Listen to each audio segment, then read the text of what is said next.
Hello guys, welcome to my YouTube channel.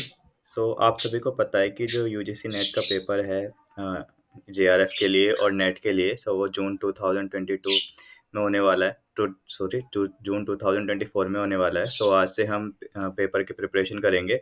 इसमें दो paper होते हैं, मैं आपको बता देता हूँ। यूजीसी नेट में दो पेपर होते हैं, एक पेपर वन और एक पेपर टू। पेपर वन में क्या होता है कि ऑल जितना भी एप्टीट्यूड पोर्शन होता है वो सारा पेपर वन में आता है। 50 क्वेश्चन होते हैं, मतलब टोटल कितने होते हैं? टोटल 150 क्वेश्चंस होते हैं, जिसमें से 50 क्वेश्चंस पेपर वन से आते हैं। ठीक है, paper one and 100 questions paper two से। ठीक है, पेपर टू से टोटल टाइमिंग 3 आवर्स की रहेगी। ठीक है, 3 आवर्स की। एंड मैक्सिमम मार्क्स 300 के। ठीक है, 300 की, जिसमें से 200 का पेपर टू और 100 का पेपर वन। ठीक है। पेपर वन में क्या होता है? All the aptitude portion. ठीक है, एप्टीट्यूड पोर्शन आता है सारा।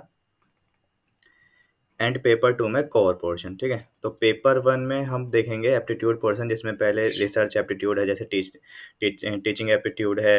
एंड इन्वायरमेंट से रिलेटेड कुछ क्वेश्चन, इन्वायरमेंट से रिलेटेड कुछ क्वेश्चन आते हैं। ठीक है, और एजुकेशन, पॉलिटिक्स, और भी कई सारे टॉपिक हैं जिनको हम डिस्कस करेंगे। आज हम स्टार्ट करने वाले रिसर्च एप्टीट्यूड से। ठीक है, तो पेपर वन का टॉपिक है रिसर्च एप्टीट्यूड।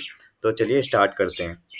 ठीक है, तो सबसे पहले हम सिलेबस देखते हैं। रिसर्च एप्टीट्यूड का सिलेबस क्या है? तो सिलेबस ये है ऐसे पहले सबसे पहले रिसर्च की, रिसर्च होती क्या है, उसकी मीनिंग क्या है, टाइप्स ऑफ रिसर्च क्या है, कैरेक्टरिस्टिक क्या है। ठीक है, फिर ये टर्म है पॉजिटिविज्म। ठीक है, पोस्ट पॉजिटिविस्टिक, है ना, अप्रोच टू रिसर्च। ठीक है, फिर मेथड्स, रिसर्च करने के मेथड्स क्या क्या है, जैसे experimental, descriptive, historical, qualitative and quantitative methods. फिर क्या क्या स्टेप्स लिए जाते हैं रिसर्च में। ठीक है, आप एकदम से रिसर्च तो कर नहीं देंगे। ठीक है, तो रिसर्च के लिए क्या क्या स्टेप्स लिए जाते हैं कि हमने क्या क्या करना है। ठीक है, तो वो रिसर्च ऑफ स्टेप्स हो गए। ठीक है, स्टेप्स ऑफ रिसर्च।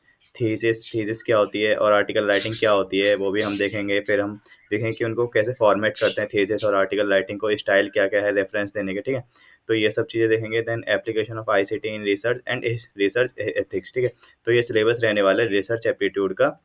तो चलिए स्टार्ट करते हैं।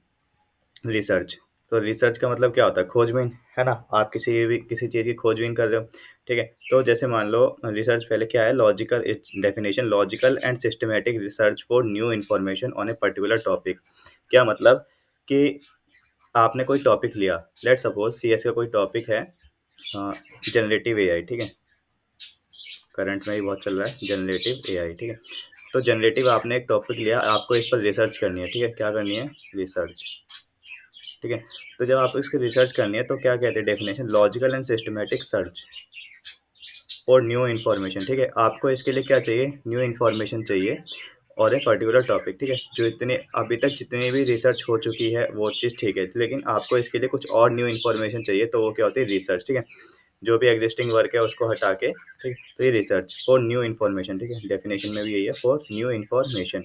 ठीक है, हाउ एंड व्हाट। ठीक है, क्या और क्यों, essentially summarise what research is. ठीक है, क्या है मतलब क्या है ये जनरेटिव एआई और क्यों है। ठीक है, तो ये समराइज करते हैं रिसर्च को। फिर हमें नॉलेज तो पता ही है, इन्फॉर्मेशन अबाउट मैटर्स। ठीक है, अकॉर्डिंग टू रेडमैन। ठीक है, रेडमैन और मोरे साइंटिस्ट थे, उन्होंने रिसर्च की डेफिनेशन दी थी। Research is a systematised effort to gain new knowledge. ठीक है, रिसर्च रिसर्च क्या है? सिस्टमाइज्ड एफर्ट है टू गेन न्यू नॉलेज, नई नॉलेज को गेन करने के लिए। ठीक है, तो आप आगे चलते हैं।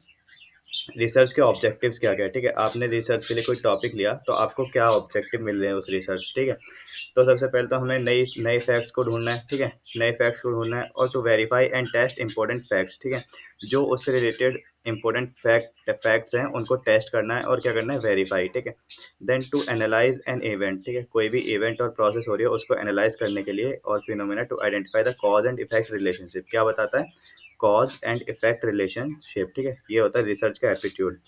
देन अब डिफरेंट टाइप ऑफ रिसर्च क्या क्या है। ठीक है, डिफरेंट टाइप ऑफ रिसर्च में हमारे पास descriptive and analytical research, applied and fundamental research. ठीक है, ये सब हम धीरे धीरे पढ़ेंगे। ठीक है, एक एक करके इन सबको पढ़ेंगे कि research, descriptive and analytic research क्या होता है, अप्लाइड एंड फंडामेंटल रिसर्च क्या होती है, क्वांटिटेटिव एंड क्वालिटेटिव रिसर्च किसे कहते हैं। ठीक है, डिस्क्रिप्टिव एंड डायग्नोस्टिक रिसर्च क्या होती है, एक्सपेरिमेंटल रिसर्च क्या होती है, correlation research, longitudinal research and case study research. तो ये 1 2 3 4 5 6 7 8, ठीक है, 8 टाइप की डिफरेंट टाइप ऑफ रिसर्च है। ठीक है, इन सबको हम एक एक करके वन बाय वन पढ़ेंगे आगे वीडियोस में। ठीक है, तो ये थे मतलब कुछ बेसिक रिसर्च के बारे में, ठीक है। आई होप स्टूडेंट आपको ये समझ में आया होगा, ठीक है, बेसिक रिसर्च का।